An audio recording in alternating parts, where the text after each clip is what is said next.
Hi! Hello అండి. నమస్తే. Welcome back to our channel. నేను మీ పవిత్ర. ఎలా ఉన్నారండి వీడియో చూసేవాళ్ళందరూ? నేనైతే బావున్నాను. మీరు కూడా చాలా చాలా బావుండాలని మనస్ఫూర్తిగా కోరుకుంటున్నాను. ఈరోజు వీడియోలో వంకాయలో పల్లి కారం వేసి చాలా డిఫరెంట్‌గా కర్రీని టేస్టీగా ఎలా ప్రిపేర్ చేసుకోవాలో చూపించబోతున్నానండి. లేట్ చేయకుండా వీడియో అయితే స్టార్ట్ చేసేద్దాం. ఈ వంకాయ పల్లి కారం కోసం నేను తాజాగా ఉన్న హాఫ్ కేజీ వంకాయలని తీసుకున్నానండి. మీరు గ్రీన్ కలర్ వంకాయలు తీసుకున్నా పర్లేదు. ఎటువంటి వంకాయలైనా ఈ కర్రీకి చాలా బావుంటాయి.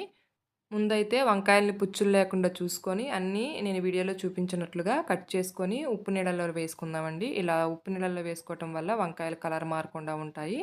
అలాగే కండ్రక్కకుండా ఉంటాయండి. టేస్ట్ బావుంటుంది. సో, ముందుగా వంకాయలన్నీ కట్ చేసుకుందాం. ఇలా కట్ చేసుకున్న వంకాయలన్నిటిని ఈ ఉప్పు నీళ్ళల్లో వేసుకున్నానండి. ఇప్పుడు స్టవ్ వెలిగించి ఒక ప్యాన్ పెట్టుకొని ఒక 3 లేదా 4 టేబుల్ స్పూన్ల ఆయిల్‌ని వేడి చేసుకుందామండి. ఈ ఆయిల్ హీట్ అయిన తర్వాత అన్ని రకాల పోపు దినుసుల్ని ఒక హాఫ్ టేబుల్ స్పూన్ చొప్పున వేసుకొని మంచిగా ఆయిల్‌లో ఫ్రై చేసుకోవాలి. ఆ తర్వాత కొద్దిగా 4 రెమ్మల కరివేపాకుని యాడ్ చేసుకోండి. ఇందులోనే కట్ చేసిన ఒక పెద్ద సైజు ఉల్లిపాయని వేసుకొని ఫ్రై చేసుకుందాం. ఈ ఉల్లిపాయ 50% కుక్ అవ్వాలండి. కొంచెం ఆయిల్‌లో మగ్గితే సరిపోతుంది. ఒక 50% మగ్గాలి. ఈ ఆనియన్స్ మగ్గిన తర్వాత మనము కట్ చేసి పెట్టుకున్న వంకాయల్ని నీరు రాకుండా దీంట్లోకి యాడ్ చేసుకుందాం. ఇలా ఈ వంకాయ ముక్కలన్నిటిని ఆయిల్‌లో వేసిన తర్వాత ఒకసారి అంతా కలుపుకుందాం. ఇలా ఒక 2, 3 నిమిషాలు ఫ్రై అయిన తర్వాత దీంట్లోకి ఒక హాఫ్ టేబుల్ స్పూన్ సాల్ట్‌ని యాడ్ చేసుకుందామండి. అంతా మిక్స్ చేసుకొని ఒక 2, 3 మినిట్స్ ఫ్రై చేసుకున్న తర్వాత మనకి కలర్ ఇలా చేంజ్ అవుతుంది. ఇప్పుడు మనము ఒక పావు టేబుల్ స్పూను పసుపుని యాడ్ చేసుకోవాలండి. పసుపుని యాడ్ చేసుకొని అంతా ఒకసారి మిక్స్ చేసుకుందాం. ఇలా అంతా ఒకసారి మిక్స్ చేసుకున్న తర్వాత మంటని సిమ్‌లో పెట్టేసుకొని ఈ వంకాయ ముక్కల్ని బాగా మగ్గే వరకు ఫ్రై చేసుకోవాలి. ఈ వంకాయ ముక్కల్ని మధ్య మధ్యలో కలుపుతూ ఉండండి. లేకపోతే మాడిపోయే అవకాశం ఉంటుంది. సో, ఈ వంకాయ ముక్కలు మగ్గేలోపు మనం పల్లీ కారాన్ని ప్రిపేర్ చేసుకుందాం. దీనికోసం ఒక మిక్సీ జార్ తీసుకొని వేయించి పైన పొట్టు తీసేసిన పల్లీలని ఒక 3 లేదా 4 స్పూన్లు తీసుకుంటున్నానండి.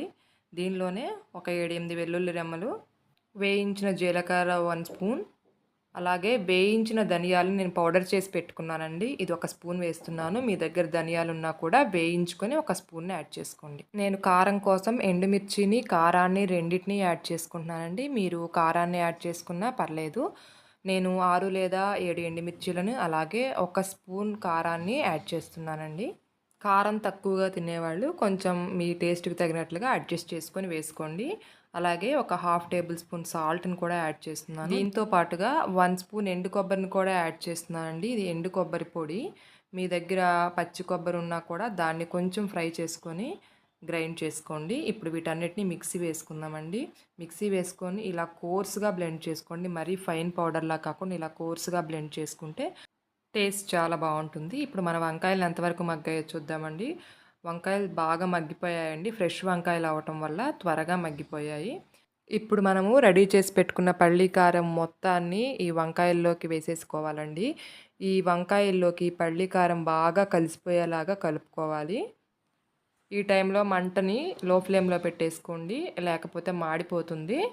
ఇలా అంతా మంచిగా కలిసేలాగా కలుపుకున్న తర్వాత ఒక 2-3 మినిట్స్ ఫ్రై చేసుకొని ఆ తర్వాత సన్నగా తరిగిన కొత్తిమీరని యాడ్ చేసుకోండి. అంతేనండి. ఎంతో కమ్మగా ఉండే టేస్టీ అయిన వంకాయ పల్లి కారం రెడీ అయిపోయినట్టే. చాలా ఈజీగా కుక్ చేసేసుకోవచ్చు. అంతేనండి, మనకి రెడీ అయిపోయింది. స్టవ్ ఆఫ్ చేసేసుకొని సర్వింగ్ బౌల్‌లోకి తీసుకుందాం. అంతేనండి. చాలా ఈజీగా వంకాయ పల్లి కారాన్ని ప్రిపేర్ చేసేసుకున్నాం కదా! చాలా చాలా టేస్టీగా ఉంటుంది. ఒకసారి తప్పకుండా ట్రై చేయండి.